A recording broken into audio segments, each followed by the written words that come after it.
ಸ್ನೇಹಿತರೆ, ಇವತ್ತಿನ ಮತ್ತೊಂದು ವಿಡಿಯೋಗೆ ಸ್ವಾಗತ. ಜೀವಂ ನಯತಿ ಇತಿ ಜೀವನಂ ಅಂದ್ರೆ ಮುಂದೆ ಮುಂದೆ ಸಾಗುವುದೇ ಜೀವನ. ಆದರೆ ಜೀವನದಲ್ಲಿ ಮನಬಂದಂತೆ ಎಲ್ಲೆಂದರಲ್ಲಿ ಹೆಜ್ಜೆಗಳನ್ನಿಟ್ಟು ನಡೆಯುವುದು ಪಯಣವಲ್ಲ. ಸಾಗುವ ದಾರಿಯನ್ನು ಮನಸ್ಸು ನಿರ್ಧರಿಸಬೇಕು, ಬುದ್ಧಿ ಒಪ್ಪಬೇಕು, ಧರ್ಮದ ಸಮ್ಮತಿ ಇರಬೇಕು, ಕೈ ಹಿಡಿದು ಮುನ್ನಡೆಸಲು ಸದ್ಗುರುಗಳಿರಬೇಕು. ಹೀಗೆ ಸದ್ವಿಚಾರದಿಂದ ಕೂಡಿದ ಸಂಚಾರವೇ ಸಾರ್ಥಕ ಜೀವನದ ಪಯಣ. ಇಂತಹ ಸತ್ಯ ಧರ್ಮಗಳಿಂದ ಕೂಡಿದ ದಾರಿಯಲ್ಲಿ ಸಮಸ್ತ ವಿಶ್ವವನ್ನು ನಡೆಸಿ ಇಂದಿಗೂ ಎಲ್ಲ ಭಕ್ತರಿಗೆ ಸಾರ್ಥಕ ಜೀವನದಲ್ಲಿ ಮುನ್ನಡೆಸುತ್ತಿರುವವರು ಕರುಣಾಮಯಿಗಳಾದ ಸತ್ಯ ಧರ್ಮ ರಥಾಯ ಚಹ ಎನಿಸಿದ ಶ್ರೀ ಗುರು ರಾಘವೇಂದ್ರ ತೀರ್ಥರು.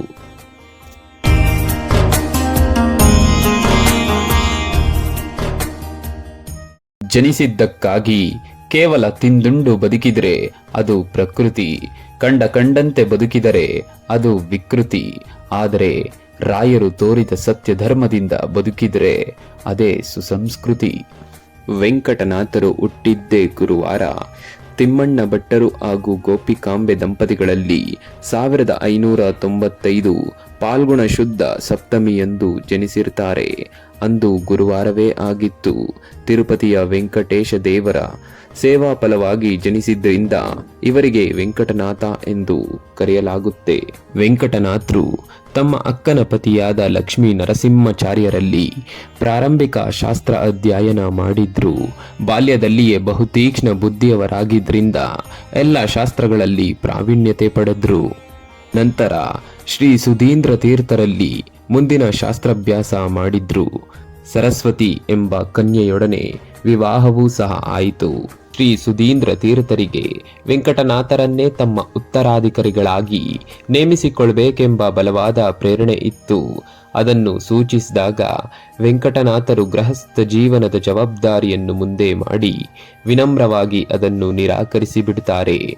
ಆದರೂ ಶ್ರೀ ಗುರು ಸುಧೀಂದ್ರ ತೀರ್ಥರ ಸಂಕಲ್ಪ ಬಲವಾಗಿಯೇ ಇತ್ತು. ರಾತ್ರಿ ನಿದ್ದೆಗೈದಾಗ ವೆಂಕಟನಾಥರ ಸ್ವಪ್ನದಲ್ಲಿ ಸಾಕ್ಷಾತ್ ವಾಯುಪತ್ನಿ ವಾಗ್ದೇವಿ ದ್ವೈತಮತ ಸಾಮ್ರಾಜ್ಯದ ರಕ್ಷಣೆಯ ಭಾರ ಹೊತ್ತು ತನ್ನ ಸೇವೆಯನ್ನು ಮಾಡು ಎಂದು ಆಜ್ಞಾಪಿಸಿದಳು. ನಂತರ ತಮಿಳುನಾಡಿನ ತಂಜಾವೂರಿನಲ್ಲಿ ಶ್ರೀ ಸುಧೀಂದ್ರ ತೀರ್ಥ ಕರಕಮಲ ಸಂಜಾತರಾಗಿ ಜಗತ್ತಿಗೆ ಶ್ರೀ ರಾಘವೇಂದ್ರ ತೀರ್ಥರಾಗಿ ಹೊರಹೊಮ್ಮಿದರು.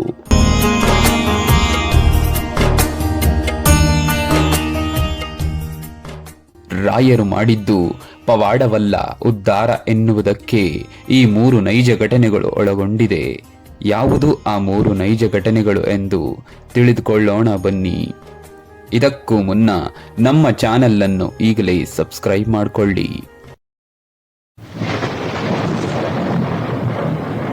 ರಾಯರನ್ನು ಕೇವಲ ಪವಾಡ ಪುರುಷರು ಎಂದು ಕರೆಯುವುದು ಒಂದು ರೀತಿಯ ಅಪರಾಧವೇ ಸರಿ.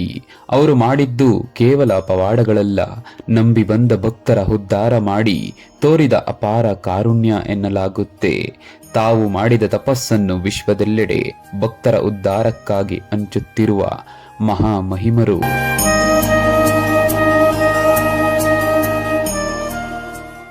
ಅವರ ವಿದ್ಯಾರ್ಥಿ ಶಿಷ್ಯನೊಬ್ಬ ಮನೆಯ ಕಷ್ಟಕ್ಕಾಗಿ ಅನುಗ್ರಹಿಸಬೇಕೆಂದು ರಾಯರಿಂದ ಮಂತ್ರಾಕ್ಷತೆಯನ್ನು ಪಡೆದು ಊರಿಗೆ ಹೊರಟಿರ್ತಾನೆ.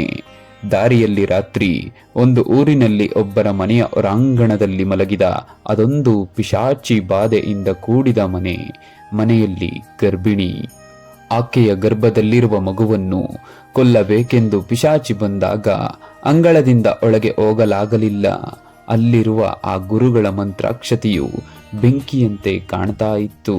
ತಕ್ಷಣದಲ್ಲಿಯೇ ಶಿಷ್ಯ ಎದ್ದು ಗಾಬರಿಯಿಂದ ರಾಯರು ಕೊಟ್ಟ ಮಂತ್ರಾಕ್ಷತೆಯನ್ನು ಪಿಶಾಚಿಯ ಮೇಲೆ ಎಸೆದು ಬಿಡ್ತಾನೆ.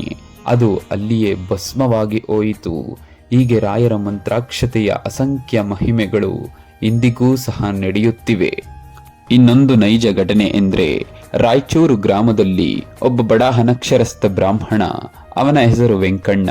ಒಮ್ಮೆ ರಾಯರ ಮಹಿಮೆಯನ್ನು ಕೇಳಿದ ವೆಂಕಣ್ಣ ರಾಯರ ಬಳಿ ಬಂದು, ತನಗೆ ಏನೂ ಬರುವುದಿಲ್ಲ, ಕೇವಲ ದನ ಕಾಯುವೆ, ನನಗೆ ಏನಾದರೂ ಅನುಗ್ರಹಿಸಿ ಎಂದು ಪ್ರಾರ್ಥಿಸಿದ. ರಾಯರು ಒಂದು ಮುಷ್ಟಿ ಮಂತ್ರಾಕ್ಷತೆಯನ್ನು ನೀಡಿ ಕಷ್ಟ ಬಂದಾಗ ನನ್ನನ್ನು ಸ್ಮರಿಸು ಎಂದು ಹೇಳಿರ್ತಾರೆ. ಮುಂದೊಮ್ಮೆ ನವಾಬ್ ಆದಿಲ್ ಶಾನ ಕಂದಾಯ ವಸೂಲಿಗನಾದ ಸಿದ್ ಮಸೂದ್ ಎಂಬುವವನಿಗೆ ಒಂದು ಮುಖ್ಯವಾದ ಪತ್ರವನ್ನು ಓದಬೇಕಿತ್ತು. ಏಕೆಂದ್ರೆ ಅವನಿಗೆ ಕನ್ನಡ ಓದಲು ಬರ್ತಿರಲಿಲ್ಲ. ದಾರಿಯಲ್ಲಿ ಹೋಗುತ್ತಿದ್ದಾಗ ದನ ಕಾಯುವ ಅದೇ ಬ್ರಾಹ್ಮಣ ವೆಂಕಣ್ಣ ಕಣ್ಣಿಗೆ ಬಿದ್ದುಬಿಡ್ತಾನೆ.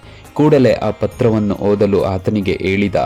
ಹೆದರಿದ ವೆಂಕಣ್ಣ ನನಗೆ ಓದಲು ಬರುವುದಿಲ್ಲವೆಂದಾಗ ಮಸೂದ್ ಕೋಪಗೊಳ್ತಾನೆ.